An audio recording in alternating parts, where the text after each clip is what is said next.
सत श्री अकाल। न्यूज़ 18 पंजाब हरियाणा हिमाचल ਵੇਖ ਰਹੇ ਸਾਰੇ ਦਰਸ਼ਕਾਂ ਦਾ ਸਵਾਗਤ। ਮੈਂ ਤੁਹਾਡੇ ਨਾਲ ਰਜਿੰਦਰ ਕੌਰ।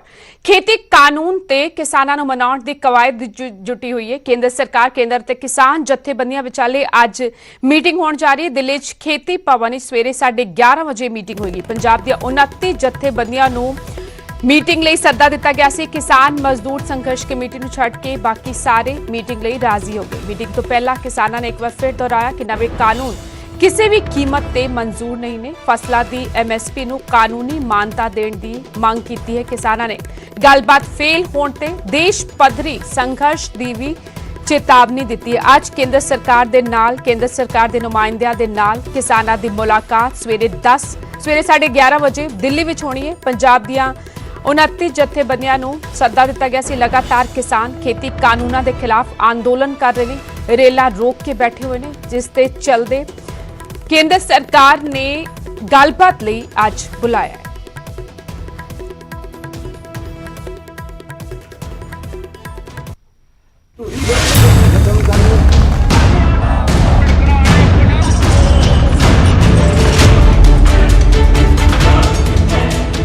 आखिरकार खेती कानूनों के खिलाफ अंदोलन कर रही पंजाब दी 29 किसान जथेबंदियां ने केंद्र का दूजा सद्दा कबूल कर लिया।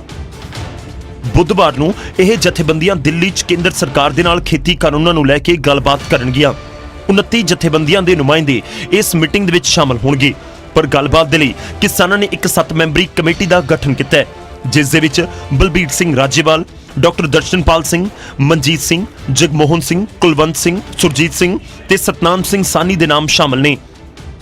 यह 7 मैंबरी कमेटी मीटिंग दौरान केंद्र के अगे किसानों का पक्ष रखेगी। किसानों दी मुख रूप दे विच 3 वड्डियां मंगां ने। नवे खेती कानून रद्द किए जाण, MSP नूं कानून का हिस्सा बनाया जाए ते स्वामीनाथन की रिपोर्ट लागू की जाए।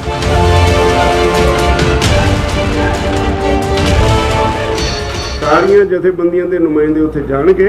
7 मैंबरी कमेटी है जिहड़ी गलबात करेगी। जिस तरह चीफ मिनिस्टर दे मीटिंग दे विच 5 बंदियां नूं दित्ते सी अधिकार, उन्होंने सारा केस रखिया। उस तरह बहुत वैल डिसिपलिनड होएगी यह जिहड़ी मीटिंग है। 7 बंदे ही बोलणगे, ओहदी असीं कमेटी बना दी। किसान आगुआं ने पंजाब सरकार दे वल्लों बनाई मंत्रियों की 3 मैंबरी कमेटी दे नाल भी मुलाकात की, जिस दे विच किसानां ने मंग की कि पंजाब सरकार विधान सभा का इजलास बुला के नवे खेती कानूनों के खिलाफ मता पास करे। ਅਸੀਂ ਇੱਕ ਸਵਾਲ ਉਹਨਾਂ ਤੇ ਕੀਤਾ ਵੀ ਤੁਹਾਡਾ ਸਾਡੇ ਨਾਲ ਵਾਅਦਾ ਸੀ 29 ਤਾਰੀਖ ਦੀ ਮੀਟਿੰਗ ਚ ਚੀਫ ਮਿਨਿਸਟਰ ਦਾ ਵੀ ਮੈਂ ਅਸੈਂਬਲੀ ਸੈਸ਼ਨ ਬੁਲਾऊं, ਉਹਦੇ ਵਿੱਚ ਫਿਰ ਅਸੀਂ ਕੋਈ ਨਵਾਂ ਕਾਨੂੰਨ ਲਿਆਵਾਂਗੇ। ਤੁਹਾਡੀ ਕੱਲ ਨੂੰ ਕੈਬਨਿਟ ਮੀਟਿੰਗ ਹੈ, ਉਹ ਲੈ ਆਓਗੇ, ਅਸੀਂ ਤੁਹਾਡਾ ਧੰਨਵਾਦ ਕਰਾਂਗੇ। ਜੇ ਨਹੀਂ ਤਾਂ ਅਸੀਂ ਜੋ ਬਿਹਾਰ ਉਹਨਾਂ ਨਾਲ ਕਰਦੇ ਹਾਂ ਉਹ ਅਸੀਂ ਕਾਂਗਰਸ ਵਾਲਿਆਂ ਨਾਲ ਫਿਰ ਕਰਾਂਗੇ। ਇਹ ਉਹਨਾਂ ਨੂੰ ਅੱਜ ਕਹਿ ਦਿੱਤਾ ਸੀ। मीटिंग दौरान पंजाब सरकार के मंत्रियों ने भी किसानों को कहा कि वो रेलवे ट्रैक खाली कर दें तां जो जरूरी वस्तां की सप्लाई बहाल हो सके, पर किसानों ने कहा कि वो केंद्र दे नाल होण वाली मीटिंग का नतीजा देखणगे। 15 अक्तूबर को मुड़ मीटिंग करनगे ते उस तो बाद ही रेलवे ट्रैक खाली करने ने जां नहीं, इस बारे फैसला होवेगा।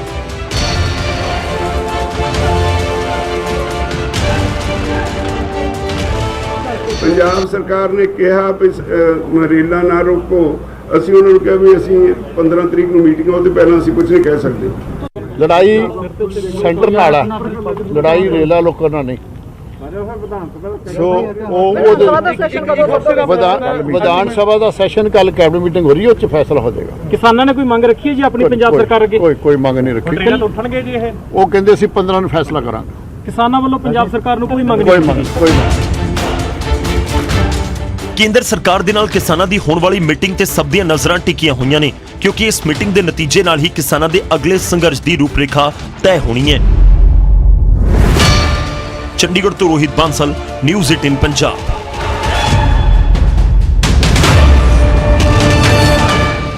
सो आज केंद्र दे नाल किसानां दी मीटिंग होण जा रही है। केंद्र किसानां दी मीटिंग ते हरसिमरत कौर बादल दा बयान है, देर आए दुरुस्त आए।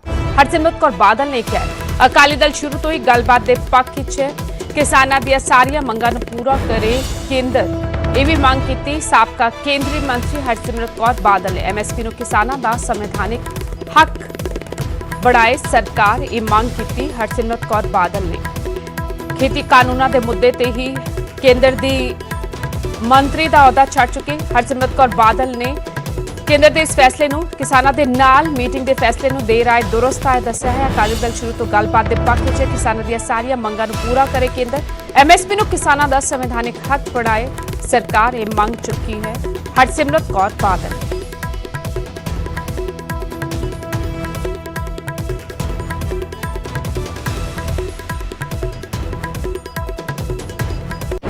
हरसिमरत कौर बादल ने ट्वीट करके लिखा, देर आए दुरुस्त आए। आखिरकार भारत सरकार ने किसानां दे मसले सुणन ਅਤੇ किसान ਜਥੇਬੰਦੀਆਂ ਨੂੰ ਮਿਲਣ ਦਾ ਫੈਸਲਾ ਕੀਤਾ ਹੈ।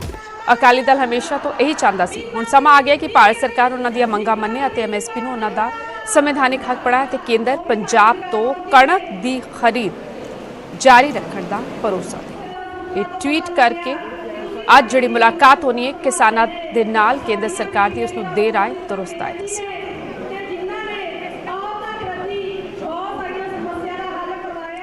इस विचाले इधर आज पंजाब कैबिनेट की अहम मीटिंग होने जा रही है। विधानसभा सैशन बारे आज फैसला लिया जा सकता है। 19 अक्तूबर ਨੂੰ विधानसभा ਦਾ विशेष इजलास सद्या जा सकता है ਤੇ खेती ਕਾਨੂੰਨਾਂ ਨੂੰ ਰੱਦ ਕਰਨ ਨੂੰ ਲੈ ਕੇ ਵੀ ਅੱਜ ਚਰਚਾ ਹੋਏਗੀ। दोपहर 3 ਵਜੇ पंजाब कैबिनेट की अहम मीटिंग होने जा रही है। लगातार मांग की जा रही कि विधानसभा का विशेष सैशन सद्या जाए ਤੇ खेती ਕਾਨੂੰਨਾਂ ਨੂੰ ਰੱਦ ਕੀਤਾ ਜਾਏ। इस विचाले आज पंजाब कैबिनेट की अहम मीटिंग 3 ਵਜੇ ਚੰਡੀਗੜ੍ਹ 'ਚ ਮੀਟਿੰਗ ਹੋਏਗੀ। 19 ਅਕਤੂਬਰ ਨੂੰ ਵਿਧਾਨਸਭਾ ਦਾ ਸੈਸ਼ਨ ਸੱਦਿਆ ਜਾ ਸਕਦਾ ਹੈ। ਇਸ ਬਾਰੇ ਅੱਜ ਫੈਸਲਾ ਲਿਆ ਜਾਏਗਾ।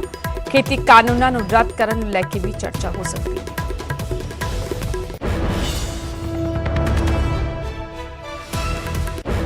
ਸੋ ਅੱਜ ਕਿਸਾਨਾਂ ਦੇ ਨਾਲ ਕੇਂਦਰ ਸਰਕਾਰ ਮੀਟਿੰਗ ਕਰਨ ਜਾ ਰਹੀ ਹੈ। ਖੇਤੀ ਕਾਨੂੰਨਾਂ ਨੂੰ ਲੈ ਕੇ ਜਿਹੜਾ ਰੇੜਕਾ ਬਣਿਆ ਹੋਇਆ ਹੈ ਉਸ ਨੂੰ ਦੂਰ ਕਰਨ ਦੀ ਕੋਸ਼ਿਸ਼ ਕੀਤੀ ਜਾਏਗੀ। ਕਿਸਾਨਾਂ ਨਾਲ ਗੱਲਬਾਤ ਤੋਂ ਪਹਿਲਾਂ ਕੇਂਦਰ ਸਰਕਾਰ ਨੇ ਵੀ ਮੰਥਨ ਕੀਤਾ। ਖੇਤੀ ਮਾਹਿਰਾਂ ਦੇ ਨਾਲ ਰਾਜਨਾਥ ਸਿੰਘ ਨੇ ਇੱਕ ਮੀਟਿੰਗ ਕੀਤੀ। ਕੇਂਦਰੀ ਖੇਤੀਬਾੜੀ ਮੰਤਰੀ ਨਰਿੰਦਰ ਤੋਮਰ ਵੀ ਇਸ ਦੌਰਾਨ ਮੌਜੂਦ ਰਹੇ। ਨੀਤੀ ਕਮਿਸ਼ਨ ਦੇ ਮੈਂਬਰ ਵੀ ਮੀਟਿੰਗ ਵਿੱਚ ਸ਼ਾਮਿਲ ਸਨ। ਅੱਜ ਕੇਂਦਰ ਸਰਕਾਰ ਦੇ ਨਾਲ ਕਿਸਾਨ ਜਥੇਬੰਦੀਆਂ ਦੀ ਗੱਲਬਾਤ ਹੋਣੀ ਹੈ। ਸੋ ਉਸ ਤੋਂ ਪਹਿਲਾਂ ਕੇਂਦਰ ਸਰਕਾਰ ਨੇ ਵੀ ਆਪਣੇ ਮੰਤਰੀਆਂ ਤੇ ਅਫਸਰਾਂ ਦੇ ਨਾਲ ਮੀਟਿੰਗ ਕੀਤੀ। मीटिंग की माननीय रक्षा मंत्री जी ने और माननीय कृषि मंत्री जी ने देश के अलग अलग भाग से वो लोगों को बुलाया। ये तीसरी मीटिंग है उनकी। वो अलग अलग क्षेत्र के लोगों को सबको बुला रहे हैं और सब ने अपने बहुत ही अच्छे सुझाव दिए कि हमारे हरियाणा में किसान इस बात से बहुत खुश हैं कि ये जो APMC एक्ट या जो सरकार ने 3 बड़े बदलाव किए हुए हैं उससे किसानों को एक तरीके से जो उनकी बहुत लंबी मुराद थी, लंबी उनकी मांग थी कि हमारी उपज हमारे दाम पे हमारे जगह पे जहाँ जैसे बेचा जाए, उसके लिए उनको एक तरीके से आज ये इस एक्ट के द्वारा उन्हें मिली हुई है। ਅੱਗੇ ਵਧੇ ਗੱਲ ਫਤਿਹਗੜ੍ਹ ਸਾਹਿਬ ਬੇਅਦਬੀ ਕਾਂਡ ਦੀ। ਫਤਿਹਗੜ੍ਹ ਸਾਹਿਬ ਬੇਅਦਬੀ ਕਾਂਡ ਤੇ ਐਸਜੀਪੀਸੀ ਗੰਭੀਰ ਨਜ਼ਰ ਆ ਰਹੀ ਹੈ। ਬੇਅਦਬੀ ਦੇ ਦੋਸ਼ੀਆਂ ਨੂੰ ਫਾਂਸੀ ਦੀ ਸਜ਼ਾ ਦਿੱਤੀ ਜਾਏ। ਐਸਜੀਪੀਸੀ ਪ੍ਰਧਾਨ ਗੋਬਿੰਦ ਸਿੰਘ ਲੌਂਗੋਵਾਲ ਨੇ ਮੰਗ ਕੀਤੀ ਹੈ। ਬੇਅਦਬੀਆਂ ਪਿੱਛੇ ਕਿਸ ਦਾ ਹੱਥ ਹੈ, ਪ੍ਰਸ਼ਾਸਨ ਇਸ ਬਾਰੇ ਜਾਂਚ ਕਰੇ। ਤੁਹਾਨੂੰ ਦੱਸ ਦਈਏ ਕਿ ਫਤਿਹਗੜ੍ਹ ਸਾਹਿਬ ਦੇ ਪਿੰਡ ਜੱਲਾ ਅਤੇ ਤਣਖਾਣ ਮਾਜਰਾ ਵਿੱਚ ਇੱਕੋ ਸ਼ਖਸ ਨੇ ਪਾਵਨ ਸਰੂਪਾਂ ਦੀ ਬੇਅਦਬੀ ਕੀਤੀ। ਜਦੋਂ ਤਣਖਾਣ ਮਾਜਰਾ ਦੇ ਗੁਰਦੁਆਰੇ ਬੇਅਦਬੀ ਕਰ ਰਿਹਾ ਸੀ ਤਾਂ ਇਸ ਨੂੰ ਮੌਕੇ ਤੇ ਹੀ ਫੜ ਲਿਆ ਗਿਆ ਸੀ ਅਤੇ ਪੁਲਿਸ ਦੇ ਹਵਾਲੇ ਕਰ ਦਿੱਤਾ ਗਿਆ ਸੀ। UAPA ਦੇ ਐਕਟ ਦੇ ਤਹਿਤ ਇਸ ਦੇ ਖਿਲਾਫ ਮਾਮਲਾ ਦਰਜ ਕੀਤਾ ਗਿਆ। ਹੋਰ ਵੀ ਧਾਰਾਵਾਂ ਲਾਈਆਂ ਗਈਆਂ ਨੇ। ਇਸ ਵਿਚਾਲੇ ਇਹ ਪਹਿਲਾ ਮੌਕਾ ਹੈ ਜਦੋਂ UAPA ਐਕਟ ਦੇ ਤਹਿਤ ਕਿਸੇ ਦੇ ਖਿਲਾਫ ਮਾਮਲਾ ਬੇਅਦਬੀ ਮਾਮਲੇ 'ਚ ਮਾਮਲਾ ਦਰਜ ਕੀਤਾ ਗਿਆ ਹੈ। ਲੇਕਿਨ SGPC ਪ੍ਰਧਾਨ ਗੋਬਿੰਦ ਸਿੰਘ ਲੌਂਗੋਵਾਲ ਮੰਗ ਕਰ ਰਹੇ ਨੇ ਕਿ ਬੇਅਦਬੀਆਂ ਦੇ ਦੋਸ਼ੀਆਂ ਨੂੰ ਫਾਂਸੀ ਦੀ ਸਜ਼ਾ ਦਿੱਤੀ ਜਾਏ। ਸਾਰੀ ਸੰਗਤ ਦਾ, ਸਾਰੀ ਧਾਰਮਿਕ ਜਥੇਬੰਦੀਆਂ ਦਾ, ਰਾਜਨੀਤਿਕ ਪਾਰਟੀਆਂ ਦਾ ਵੀ ਬਹੁਤ ਬਹੁਤ ਧੰਨਵਾਦੀ ਹਾਂ ਔਰ ਜਿਨ੍ਹਾਂ ਨੇ ਬਹੁਤ ਹੀ ਇਕਮੁੱਠਤਾ ਦੀ ਹੋ ਕੇ ਔਰ ਪ੍ਰਸ਼ਾਸਨ ਦੇ ਉੱਤੇ ਜੋ ਬੜਾ ਵੱਡਾ ਦਬਾਅ ਪਾਇਆ ਹੈਗਾ ਤੇ ਇਸ ਪਰਚਾ ਕਰਨ ਦੇ ਵਾਸਤੇ ਸਾਰੀ ਸੰਗਤ ਦੇ ਦਬਾਅ ਦੇ ਕਾਰਨ ਹੀ ਜਿਹੜਾ ਇਹ ਪਰਚਾ ਹੋਇਆ। ਦੇਖੋ ਹੀ ਗੱਲ ਇਹ ਹੈ ਕਿ ਇਹਦੇ 'ਚ ਸਖਤ ਕਾਨੂੰਨ ਅਸੀਂ ਆਪਣੇ ਜਰਨਲ ਇਜਲਾਸ ਦੇ ਵਿੱਚ ਵੀ ਮਤਾ ਪਾਇਆ। ਜਿਹੜੇ ਵੀ ਬੇਅਦਬੀਆਂ ਕਰਦੇ ਨੇ ਉਹਨਾਂ ਨੂੰ ਸਖਤ ਤੋਂ ਸਖਤ ਜਿੰਨੀ ਵੀ ਸਜ਼ਾ ਹੋਣੀ ਚਾਹੀਦੀ ਹੈ। ਮੈਂ ਤਾਂ ਸਮਝਦਾ ਮੌਤ ਦੀ ਸਜ਼ਾ ਜਿਹੜੀ ਹੈ ਉਹਨੂੰ ਹੋਣੀ ਚਾਹੀਦੀ ਹੈ।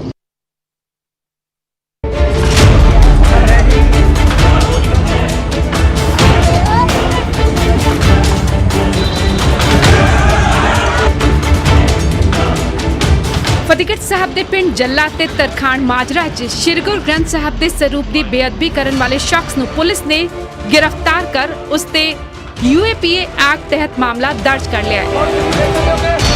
नाभा दे रहण वाले 20 साला सहजवीर सिंह ना दे इस मुलजिम ते धारा 295A ਅਤੇ धारा 504 भी लाई गई है।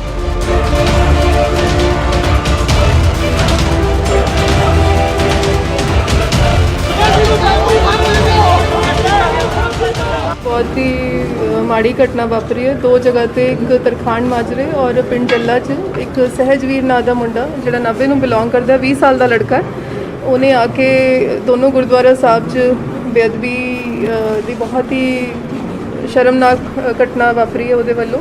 ਤੇ ਜਿਹੜੇ ਤਰਖਾਨ ਮਾਜਰਾ ਦੇ ਗ੍ਰੰਥੀ ਦੇ ਬੇਟੇ ਨੇ ਬਹੁਤ ਹੀ ਜ਼ਿਆਦਾ ਈਵਨ ਗ੍ਰੰਥੀ ਨੇ ਨਾਲ ਮਿਲ ਕੇ ਬਹੁਤ ਹੀ ਬਹਾਦਰੀ ਨਾਲ ਉਹਨੂੰ ਕਾਬੂ ਕਰਕੇ ਪੁਲਿਸ ਦੇ ਹਵਾਲੇ ਕੀਤਾ ਤੇ ਅਸੀਂ 2 ਵੱਖਰੇ ਪਰਚੇ ਦਰਜ ਕੀਤੇ ਹੈ ਸਹਿਜਵੀਰ ਸਿੰਘ ਤੇ।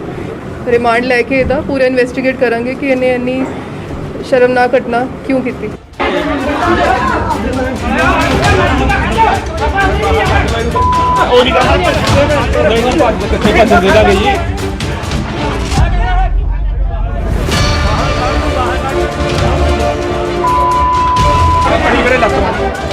ਬੇਅਦਬੀ ਦੇ ਇਸ ਮੁਲਜ਼ਮ ਨੂੰ ਗੁਰਦੁਆਰੇ ਦੇ ਗ੍ਰੰਥੀ ਅਤੇ ਕੁਝ ਹੋਰ ਲੋਕਾਂ ਨੇ ਮੌਕੇ ਤੇ ਹੀ ਕਾਬੂ ਕਰ ਪਹਿਲਾਂ ਇਸ ਦੀ ਕੁੱਟਮਾਰ ਕੀਤੀ ਅਤੇ ਉਸ ਤੋਂ ਬਾਅਦ ਪੁਲਿਸ ਦੇ ਹਵਾਲੇ ਕਰ ਦਿੱਤਾ ਸੀ।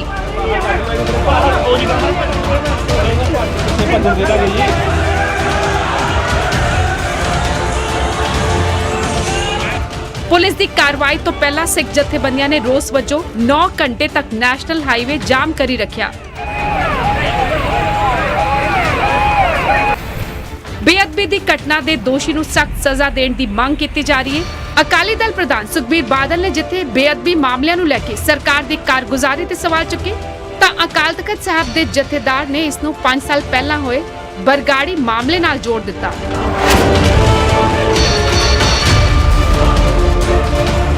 ਇਹ ਬੜੀ ਮੰਦਭਾਗੀ ਘਟਨਾ ਜਿਹੜੀ ਕਿ ਫਤਿਹਗੜ੍ਹ ਸਾਹਿਬ ਜ਼ਿਲ੍ਹੇ ਦੇ 2 ਪਿੰਡਾਂ ਦੇ ਵਿੱਚ ਵਾਪਰੀ ਹੈ ਔਰ ਹੈਰਾਨੀ ਦੀ ਗੱਲ ਹੈ ਕਿ ਜਿਸ ਵੇਲੇ ਬਰਗਾੜੀ ਕਾਂਡ ਹੋਇਆ ਸੀ ਉਸ ਵੇਲੇ ਵੀ ਕਿਸਾਨ ਅੰਦੋਲਨ ਜਿਹੜਾ ਹੈ ਉਹ ਚੱਲ ਰਿਹਾ ਸੀ। ਕਿਸਾਨ ਸੜਕਾਂ ਦੇ ਉੱਤੇ ਤੇ ਰੇਲ ਦੀਆਂ ਪਰੜੀਆਂ ਦੇ ਉੱਤੇ ਬੈਠੇ ਸੀ ਤੇ ਹੁਣ ਵੀ ਕਿਸਾਨ ਅੰਦੋਲਨ ਜਿਹੜਾ ਹੈ ਉਹ ਪੰਜਾਬ ਦੀ ਧਰਤੀ ਦੇ ਉੱਤੇ ਬੜੇ ਸਿਖਰਾਂ ਦੇ ਉੱਤੇ ਪਹੁੰਚਿਆ ਹੋਇਆ ਤੇ ਇਸ ਕਿਸਮ ਦੀਆਂ ਘਟੀਆਂ ਕਰਤੂਤਾਂ ਜਿਹੜੀਆਂ ਕੀਤੀਆਂ ਜਾ ਰਹੀਆਂ ਨੇ, ਸ਼ੱਕ ਹੈ ਕਿ ਇਹ ਕਿਸਾਨ ਅੰਦੋਲਨ ਨੂੰ ਫੇਲ ਕਰਨ ਦਾ ਇੱਕ ਯਤਨ ਵੀ ਜਿਹੜਾ ਹੈ ਕਰਨ ਦੀ ਸਾਜ਼ਿਸ਼ ਹੋ ਸਕਦੀ ਹੈ। ਇੱਕ ਚਾਲ ਚੱਲ ਰਹੀ ਜਾ ਰਹੀ ਹੈ ਪੰਜਾਬ ਦੇ ਵਿੱਚ ਪੀਸ ਨੂੰ ਖਰਾਬ ਕਰਨ ਦੀ। ਜਿਸ ਤਰੀਕੇ ਨਾਲ ਬੇਅਦਬੀ ਕੀਤੀ ਗਈ, ਕਾਰ ਤੇ ਆਏ ਗੁਰਦੁਆਰਾ ਸਾਹਿਬ ਦੇ ਖੁਲਾ ਕੇ ਉੱਪਰਲੀ ਜਾ ਕੇ ਬੇਅਦਬੀ ਕੀਤੀ, ਆ ਬਹੁਤ ਵੱਡੀ ਸਾਜ਼ਿਸ਼ ਹੈ। ਇਹ ਪਹਿਲਾ ਮਾਮਲਾ ਹੈ ਜਦੋਂ ਬੇਅਦਬੀ ਦੇ ਕਿਸੇ ਮੁਲਜ਼ਮ ਤੇ यूएपीए एक्ट ਦੇ ਤਹਿਤ ਮਾਮਲਾ ਦਰਜ ਕੀਤਾ ਗਿਆ ਹੈ। यूएपीए एक्ट ਅਜਿਹਾ ਕਾਨੂੰਨ ਹੈ ਜੋ ਮੁੱਖ ਰੂਪ ਨਾਲ ਗੈਰ ਕਾਨੂੰਨੀ ਅਤੇ ਅਤਿਵਾਦ ਨਾਲ ਜੁੜੀਆਂ ਗਤੀਵਿਧੀਆਂ ਤੇ ਲਾਗੂ ਹੁੰਦਾ ਹੈ। ਇਸ ਵਿਚਾਲੇ ਫਤਿਹਗੜ੍ਹ ਸਾਹਿਬ ਬਾਰ ਐਸੋਸੀਏਸ਼ਨ ਨੇ ਫੈਸਲਾ ਲਿਆ ਹੈ ਕਿ ਕੋਈ ਵੀ ਮੁਲਜ਼ਮ ਸਹਿਜਵੀਰ ਸਿੰਘ ਦੇ ਪੱਖੋਂ ਅਦਾਲਤ ਵਿੱਚ ਪੈਰਵਾਈ ਨਹੀਂ ਕਰੇਗਾ।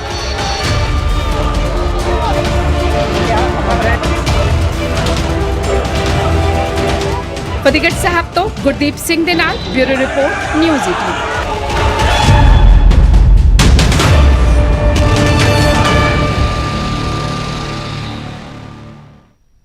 ਅੱਗੇ ਵਧਿਆ ਪੱਛਮੀ ਬੰਗਾਲ ਇਸ ਸਿੱਖ ਦੀ ਦਸਤਾਰ ਦੀ ਬੇਅਦਬੀ ਦੇ ਮਾਮਲੇ 'ਚ ਪੱਛਮੀ ਬੰਗਾਲ ਦੇ ਰਾਜਪਾਲ ਜਗਦੀਪ ਧਨਖੜ ਦਾ ਵੱਡਾ ਬਿਆਨ ਆਇਆ ਹੈ। ਰਾਜਪਾਲ ਨੇ ਜਲਿਆਂਵਾਲਾ ਬਾਗ ਕਾਂਡ ਨਾਲ ਇਸ ਦੀ ਤੁਲਨਾ ਕੀਤੀ ਹੈ। ਇਹ ਅਪਮਾਨ ਦਾ ਮਾਮਲਾ ਹੈ। ਰਾਜਪਾਲ ਧਨਖੜ ਨੇ ਕਿਹਾ ਮਾਮਲੇ 'ਚ ਕਾਰਵਾਈ ਜ਼ਰੂਰ ਹੋਏਗੀ। ਇਹ ਭਰੋਸਾ ਵੀ ਪੱਛਮੀ ਬੰਗਾਲ ਦੇ ਰਾਜਪਾਲ ਵੱਲੋਂ ਦਿੱਤਾ ਗਿਆ ਹੈ। ਪੱਛਮੀ ਬੰਗਾਲ ਵਿੱਚ ਸਿੱਖ ਦੀ ਦਸਤਾਰ ਦੀ ਬੇਅਦਬੀ ਹੋਈ ਸੀ। ਮਾਮਲਾ ਹਾਲਾਂਕਿ ਇਸ ਤੇ ਚੱਲ ਰਿਹਾ ਹੈ ਤੇ ਇਹ ਉਹ ਤਸਵੀਰਾਂ ਜਦੋਂ ਕਿਸ ਬੁਰੀ ਤਰ੍ਹਾਂ ਦੇ ਨਾਲ ਸਿੱਖ ਦੀ ਦਸਤਾਰ ਦੀ ਬੇਅਦਬੀ ਕੀਤੀ ਗਈ ਸੀ ਇਸ ਪੁਲਿਸ ਵਾਲੇ ਵੱਲੋਂ।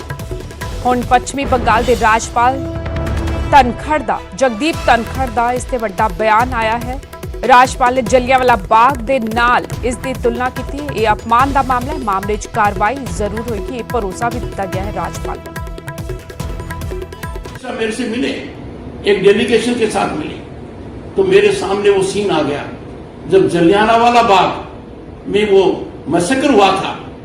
हजारों किलोमीटर दूर कवि गुरु रविन्द्रनाथ टैगोर ने अपने टाइटल को रिनाउंस किया था, उनका दुख महसूस किया था। जब मैंने देखा कि होम डिपार्टमेंट लगातार ट्वीटिंग कर, जैसे होता है ना किसी घाव पर नमक छिड़कना, तो मैंने आज सुबह कहा कि होम डिपार्टमेंट और पुलिस को इसमें विरोधी का रुख अदा नहीं करना चाहिए। यह समय मल्लम लगाने का है, यह समय उस परिस्थिति का नहीं है कि हम कहें कौन गलत है कौन सही है। And I have made a prayer to the state government, इस मामले के ऊपर आप ढक्कन लगाइए। यह मामला ज्यादा चलना बिल्कुल ठीक नहीं है। जो कुछ हुआ गलत हुआ, उसको जस्टिफिकेशन के मोड में मत रहिए, आपको रेक्टिफिकेशन के मोड में होना चाहिए। एक छोटे से ब्रेक लिए थे, रुक रहे हैं। योग गुरु बाबा रामदेव हाथी ते योगा अभ्यास के दौरान डिग पे। बाबा दे हाथी तो डिगण दा एक वीडियो वायरल हो रहा है। वीडियो च दिखाई दे रहा है कि बाबा योग कर रहे हैं, कुछ ही देर बाद हाथी चल पैंदा है। इस नाल बाबा रामदेव दा बैलेंस बिगड़ गया ते वो हेठां डिग पे।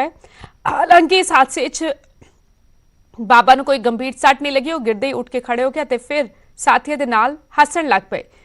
वीडियो सोमवार का दस्सिया जा रहा है, जदों मथुरा के रमण रेती आश्रम में बाबा रामदेव संतां नूं योग अभ्यास करा रहे सन।